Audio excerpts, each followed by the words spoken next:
Muy buenas y bienvenidos a un nuevo podcast. Muy buena gente, ¿cómo andan? Bueno, hoy voy a hablarles sobre un tema muy importante que tenemos que tener en cuenta. Una vez que ya tenemos el espacio de la zona donde vamos a usarla para dedicar nuestra huerta, nuestra zona de cultivo, y también ya tenemos las plantas que nos gustan. Ahora viene uno de los puntos muy importantes, es que tenemos que ser sinceros y decirnos a nosotros mismos qué podemos y qué no podemos cultivar. ¿Por qué? Porque cuando hablamos del espacio del huerto, tenemos que ser realistas. Hay veces que hay plantas que suelen ser demandantes de mucho espacio, como pueden ser algunas curcubitáceas o algunas brásicas.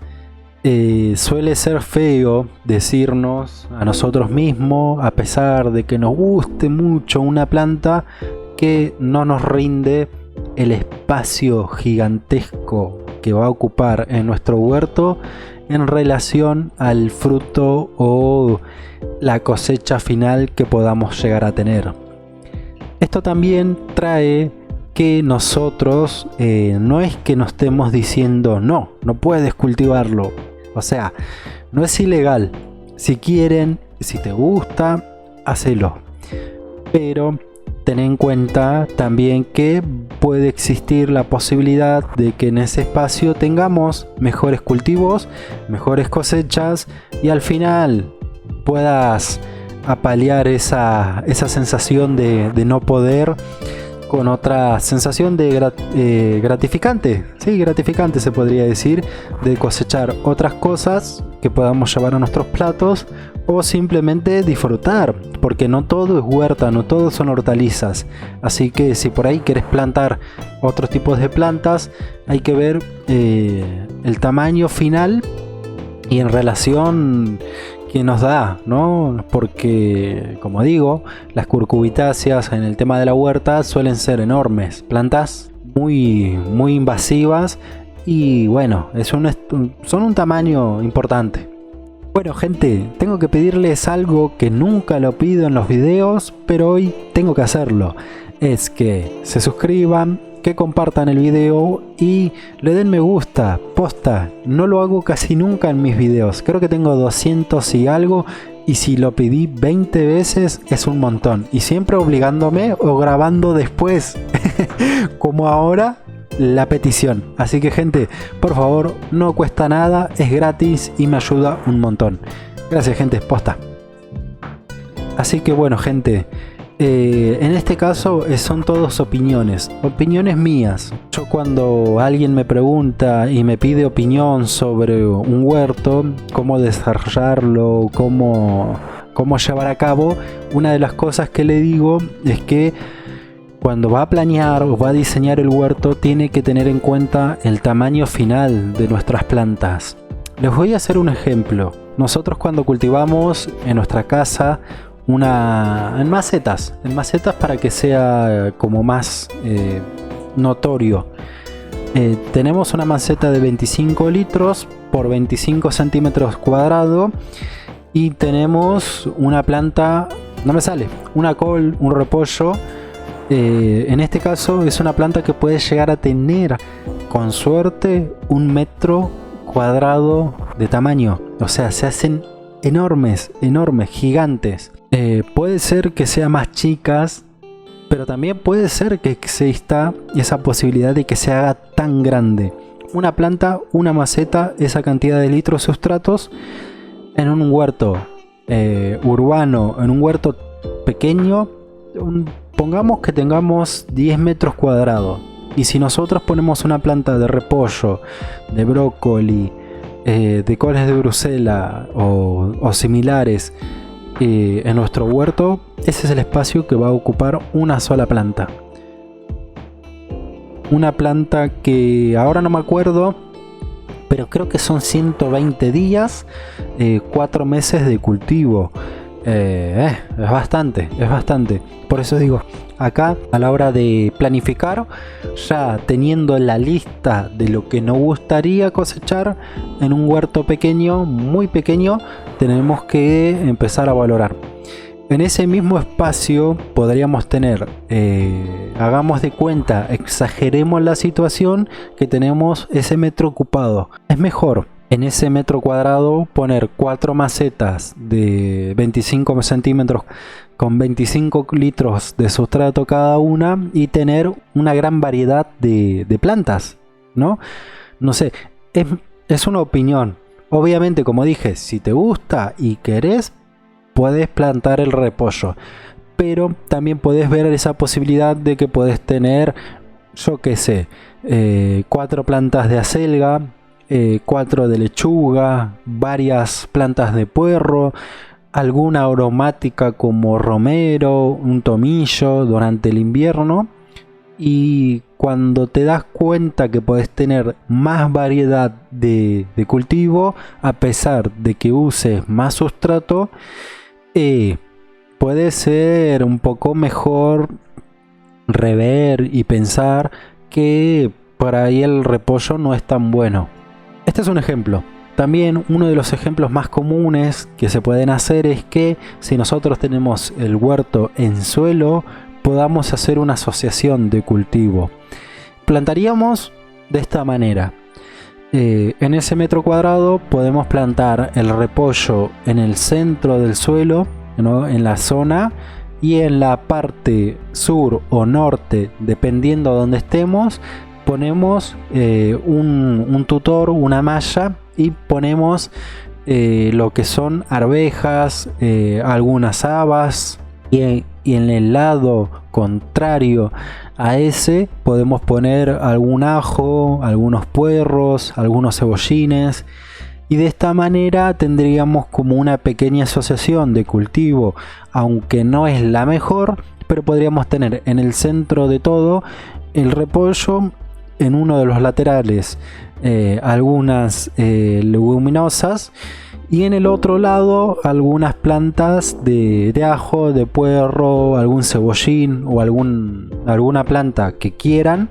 Y de esa manera, durante el periodo de crecimiento del repollo hasta que se hace grande y la planta ocupa toda la zona, vas aprovechando plantas que en 2 o 3 meses se hacen o más grande que el repollo o ya hemos hecho la cosecha.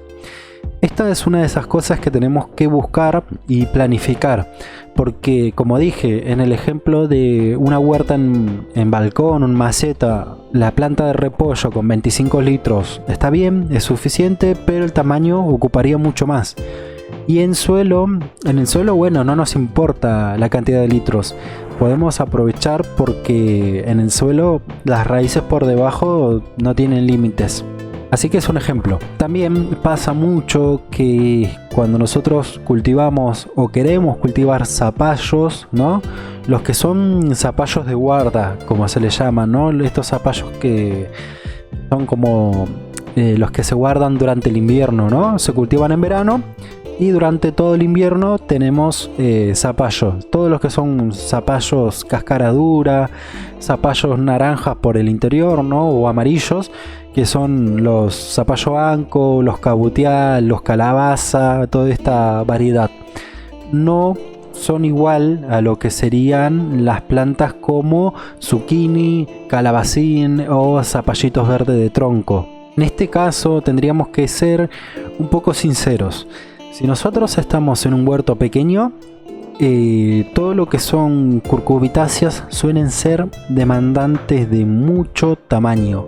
Los zapallos de guarda suelen necesitar 50 litros de sustrato y ocupan tamaños no controlables y realmente no valen la pena. En un huerto muy pequeño, si no tenemos la posibilidad de colgar la planta en una pared o que suba al techo de nuestras casas o esté colgando por ahí, yo no pondría.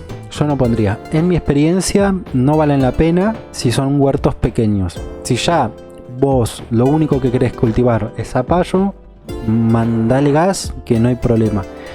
Y si tenés un poco espacio, yo buscaría cambiar a otra perspectiva, ¿no? Por ahí cultivar otras cosas que sean mucho más rendidoras. Zapallitos verdes, zucchinis, calabacines y estas variedades suelen ser plantas que no ocupen hasta más de 2 metros de nuestro huerto y son muy altas rendidoras. En este caso sí, 25 litros de sustrato como mínimo, 20 y ya necesitarías ahí regar un poquito más, abonar un poquito más, pero como lo mínimo. Y de ahí en más tener la posibilidad de ocupar 2 metros de planta. Suelen ser plantas que ocupen 1 metro por 1 metro. Y a veces se suele extender si es que la planta produce y la salud de ella es muy buena, suelen alargarse 1 metro más, o sea, 1 metro de ancho por 2 de largo. Plantas que necesitan para mejorar la producción y para producir unas buenas semillas a futuro, un mínimo de 2. O sea, si nosotros queremos plantar calabacines, tendríamos que tener 2 macetas y 2 plantas y el doble de espacio para que rinda.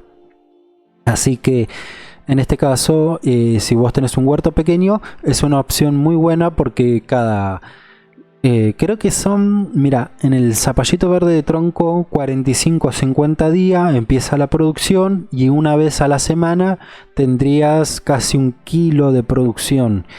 Esto reduce como a los 2 meses, empieza a mermar y después empieza a bajar la producción, pero eso sería lo más normal. Calabacines y esto, ni idea. Sé que es más o menos lo mismo, creo que es un poco más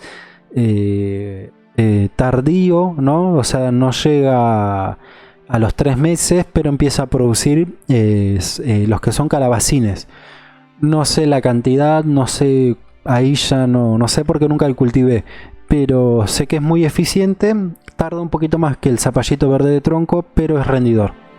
Bueno, acá también hay otras cosas que tenemos que ver. Si nosotros tenemos un huerto pequeño, utilicemos mallas o tutores y cultivemos plantas en ellas.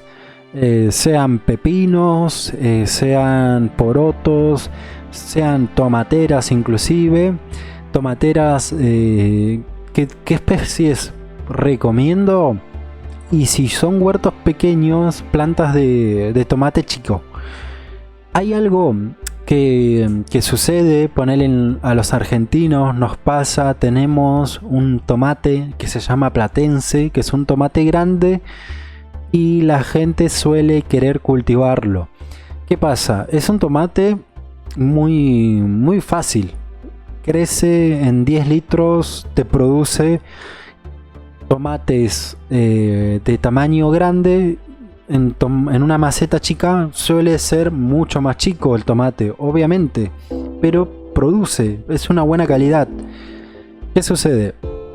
Cuando nosotros queremos alargar el cultivo y tener una cosecha constante, debemos buscar especies así, que sean de la zona donde vivimos, buscar información, buscar algún grupo, conocer gente de la zona de donde nosotros vivimos y buscar alguna variedad de la zona que esté muy aclimatada y vamos a tener ese punto bueno.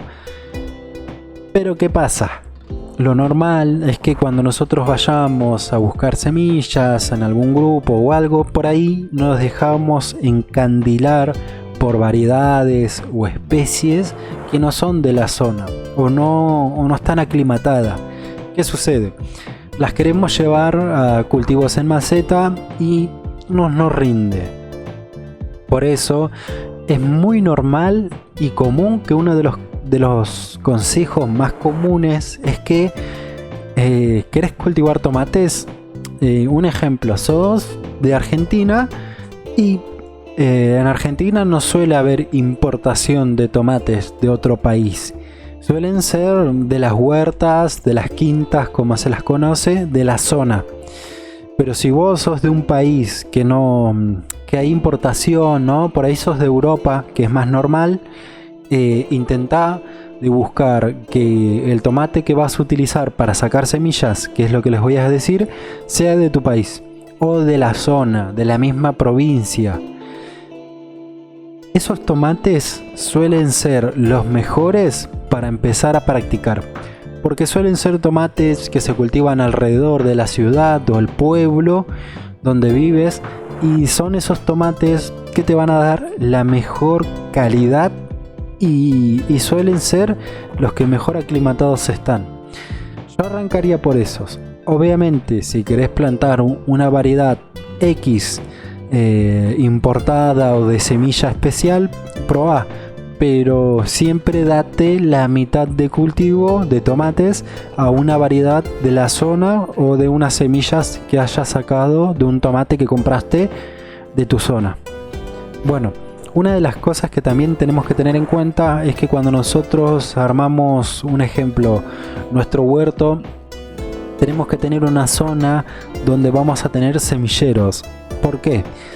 Los semilleros, los que nos va a ayudar es que cuando nosotros empecemos a cultivar, que tengamos la posibilidad de adelantar cultivos y adelantar siembras. Les voy a dar un ejemplo. En un huerto activo que ya lleva tiempo, vos cuando estás cultivando, lo que tenés es, un ejemplo, estás en primavera y tenés todo sembrado, todo plantado, pero tenés semilleros que tienen las mismas variedades o plantas que vos tenés plantadas en tu zona definitiva. ¿Por qué?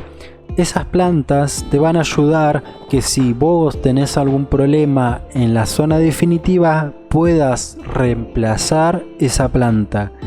También cuando la temporada va finalizando, puedas ir adelantando las plantas, los plantines. Un ejemplo, si vos tenés plantas actualmente de primavera, se te acerca el verano, vas armando el semillero de verano. Y también si vos estás en verano, vas adelantando lo que es el semillero de otoño, invierno. Esto nos ayuda un montón a poder mantener el huerto siempre activo. Sacás una planta, abonás, limpias la zona, preparás y plantás el mismo día. Y de esa manera evitamos tener el huerto parado mucho tiempo.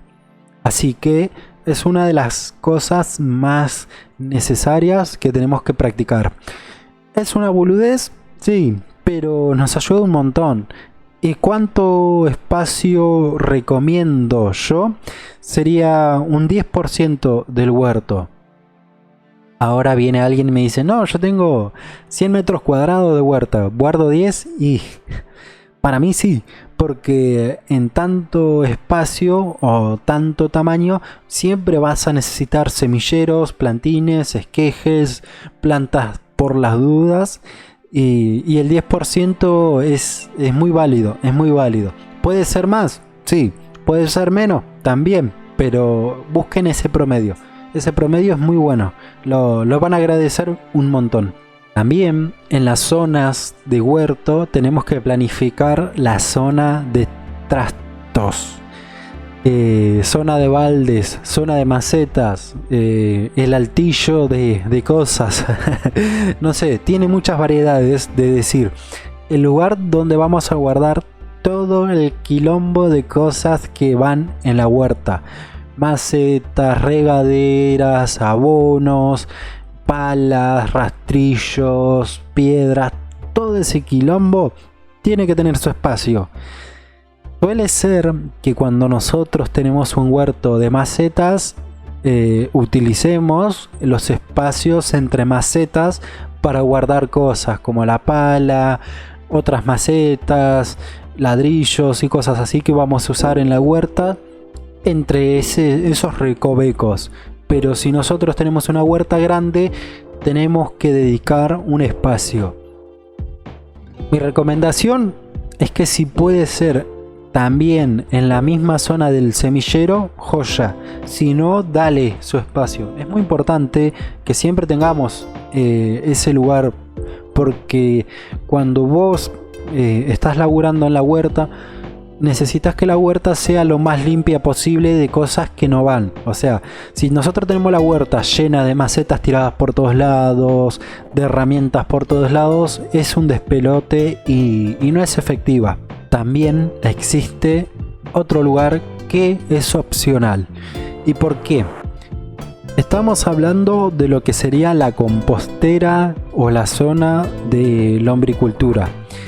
Este lugar puede ser que no exista en muchos huertos y está bien, porque hay mucha gente que prefiere no hacerlo porque puede ser una zona que genere olores, que atraiga animales, traiga moscas y no suele ser la zona más clean que podamos tener en nuestro huerto. Así que este espacio que yo no sé, mira, en mi pensamiento tiene que ser grande. Si vos podés dedicar mucho espacio, mejor. ¿Qué porcentaje? No sé. Mira, yo he tenido una compostera de 1 metro por 2 y mi huerta no ocupaba más de 4 metros. O sea, de mi total de huerta, que eran 6 metros, ponele, tenía 2 metros casi cuadrado de compostera. Por eso digo, si vos tenés la posibilidad de hacer una compostera grande y el espacio no es un problema, hacelo. Y si podés tener un proceso de varias estaciones de compostaje, mejor. Si no, hacete una compostera vertical, una torre de lombricultura y listo. ¿Para qué sirve? Es un lugar de reciclaje, de reutilización de los desperdicios orgánicos de la casa. Este lugar nos ayuda a ser más eficientes, más ecológicos, a reaprovechar todos los desperdicios orgánicos de la casa y ser un poquito más ecológico. ¿Es necesario? Sí. ¿Es algo que se puede evitar de hacer? También. ¿Es ley primera para cualquier cultivador? No. ¿Podés hacerlo? Sí. Pero si no querés, no pasa nada. No sos una mala persona por no hacerlo. Y posta, debería hacer hincapié en esto, y creo que lo voy a poner al principio del video. Es importante de que si vos no querés tener una colonia, una lombricultura o una compostera, no sos una mala persona. Hay mucha gente que me pregunta de que si no composta está mal. Y realmente son gustos, es opinión propia.